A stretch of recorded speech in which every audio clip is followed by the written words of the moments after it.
बिस्मिल्लाहिर्रहमानिर्रहीम। अस्सलामुअलैकुम नाज़रीन, मैं आपका दोस्त जुल्फ़िकार उमर एक बार फिर आपकी खिदमत में हाज़िर हूँ। और आज का हमारा जो टॉपिक है वो इस बात पे है कि हम में से हर इंसान की ये कोशिश होती है, उसकी ये ख्वाहिश होती है कि वो ज़िंदगी में एक कामयाब इंसान बने, वो एक कामयाब ज़िंदगी गुजारे। तो उसके लिए हम स्कूल से लेकर यूनिवर्सिटी तक जो हमारी लाइफ गुज़रती है, इन सारे मराहिल से हम गुज़रते हैं। लेकिन फिर भी कुछ ही लोग होते हैं जो कामयाब होते हैं, कुछ ही लोग ऐसे होते हैं जो कामयाबी की मंजिल देख पाते हैं या वहाँ तक पहुँच पाते हैं। और अक्सरियत ये है कि अक्सरियत में नाकामी है। ऐसा क्यों है?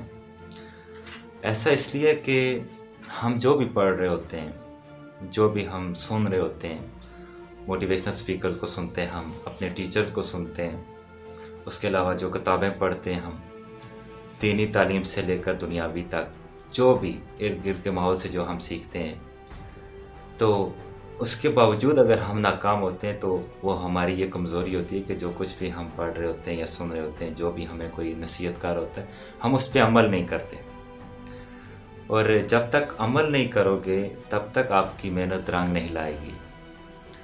तो अक्सर ये सवाल पूछा जाता है कि इल्म जो है वो अमल के बगैर कुछ नहीं है, या फिर इल्म के बगैर अमल कुछ नहीं, या अमल के बगैर इल्म कुछ नहीं। लेकिन ऐसा नहीं, दोनों अलग अलग अपना वजूद, इनका अपना वजूद है और दोनों अपनी जगह अहम है।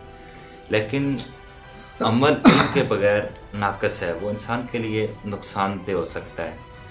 क्योंकि अगर एक बात का इंसान को पता ही नहीं है कि इस पर कैसे अमल करना है, या इस पर जो मैं अमल कर रहा हूँ क्या ये दुरुस्त है, तो इस बात का अगर उसे इल्म नहीं है तो वो शायद कि गलत कर रहा है। अगर गलत कर रहा है तो वो अपने लिए भी नुकसान कर रहा है और शायद कि और कितने लोगों को उसकी वजह से नुकसान हो। तो इसलिए ज़रूरी है कि आपको इल्म होना चाहिए। इल्म के बाद जो अमल होता है वो इंसान को दुरुस्तगी की तरफ लेके जाता है और वही इंसान को कामयाबी के रास्ते पे चलने के लिए मददगार साबित होता है।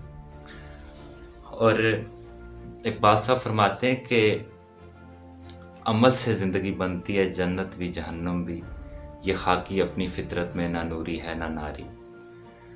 तो जो फितरी तौर पे इंसान की जो फितरी तौर पे इंसान को अल्लाह पाक ने बनाया है, उसमें ये नहीं है कि ये पहले से इसे जो है सेलेक्ट कर लिया गया कि ये जहन्नम में ही जाएगा, या पहले से ही इसका जो है सेलेक्ट है कि ये जन्नत में जाएगा। ऐसा नहीं,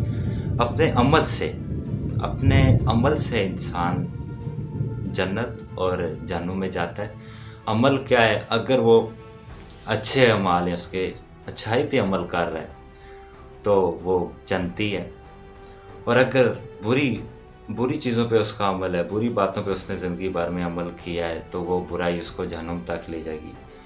तो हमारी जो ज़िंदगी है, दुनिया की जो ज़िंदगी है, इसमें जो हमारी नाकामियाँ होती हैं, तो लास्ट पे जब हम कहते हैं कि जी इतने साल मैंने पढ़ा, इतना पैसा वालिदैन का मैंने ज़ाया किया, इतना अपना वक्त ज़ाया किया, मैं कुछ और कर लेता शायद कि कामयाब हो जाता, मैंने ये किया, इसमें मेरा टाइम वेस्ट हो गया। लेकिन ये हमारी गलत सोच होती है। हमें ये सोचना चाहिए कि हम क्यों नहीं कामयाब हुए, कौन सी ऐसी वजूहत थी जिनकी वजह से हम नाकाम हुए। क्योंकि जब तक इंसान अपनी कमज़ोरी से वाकिफ़ नहीं है तब तक वो अपनी कमज़ोरी को ख़त्म भी नहीं कर सकता। तो उसने कहीं ना कहीं ज़रूर कोई ना कोई ऐसी बात किसी उस्ताद की होगी जिस पे उसने अमल नहीं किया होगा, किताब में कोई ऐसी बात होगी। क्योंकि अगर हमारे पास 10 जो है चैप्टर की जो एक किताब होती है, उसमें जो 10 के 10 होते हैं वो अहम नहीं होते, उनमें से कोई 2 या 3 ऐसे होते हैं जो अहम होते हैं, जिनसे सबसे ज़्यादा जो सवालात इम्तहान में आते हैं वो उन जो है लेसन में से आते हैं। तो इसी तरह ये है कि इंसान की ज़िंदगी में जो भी वो कर रहा होता है उसमें कुछ अहम चीज़ें होती हैं।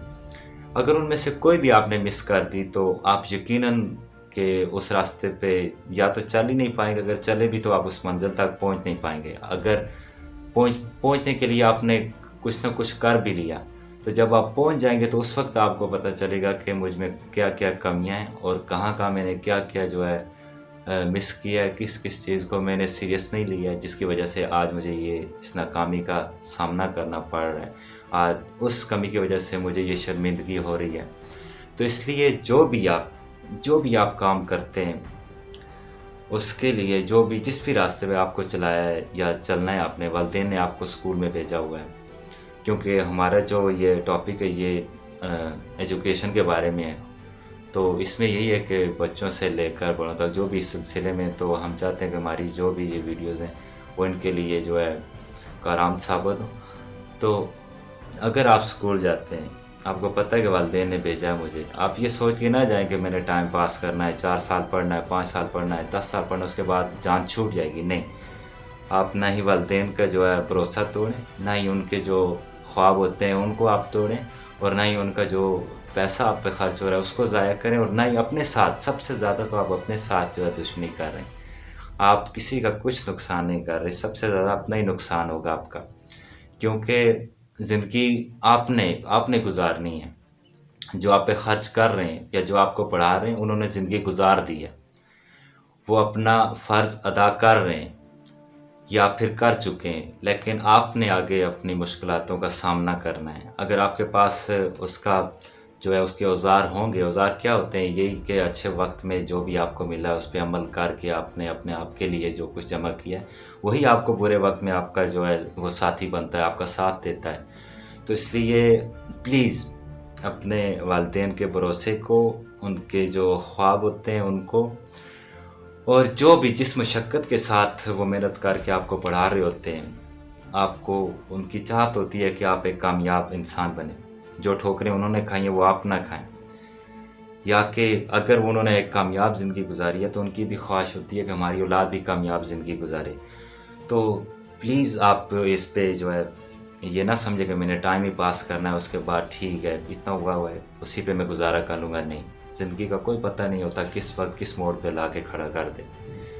क्योंकि बहादुर शाह ज़फ़र साहब लिखते हैं कि हमने पल भर में मुकद्दर को बदलते हुए देखा है, सुबह के तख्त नशीं शाम को मुजरिम ठहरे। तो इसका ये मतलब है कि अगर बाप दादा की कमाई हुई दौलत आपके पास बहुत ज़्यादा है तो आप ये कभी ना सोचें कि वही मेरे लिए काफ़ी है, कोई पता नहीं किस वक्त कैसे हालात हो जाएंगे। तो इसलिए आपने अपनी ज़िंदगी के लिए तैयारी करनी है और अपने लिए मुखलिस रहना। तो आप सबके लिए मुखलिस हैं। अगर अपनी ज़ात के लिए आपने कुछ नहीं किया, अपने साथ आप मुखलिस नहीं हुए, तो आप किसी के लिए कुछ नहीं कर सकते। तो इसी पे मैं आपसे इजाज़त चाहूँगा। अल्लाह आपका और मेरा हामी और नासिर हो। अल्लाह हाफिज़।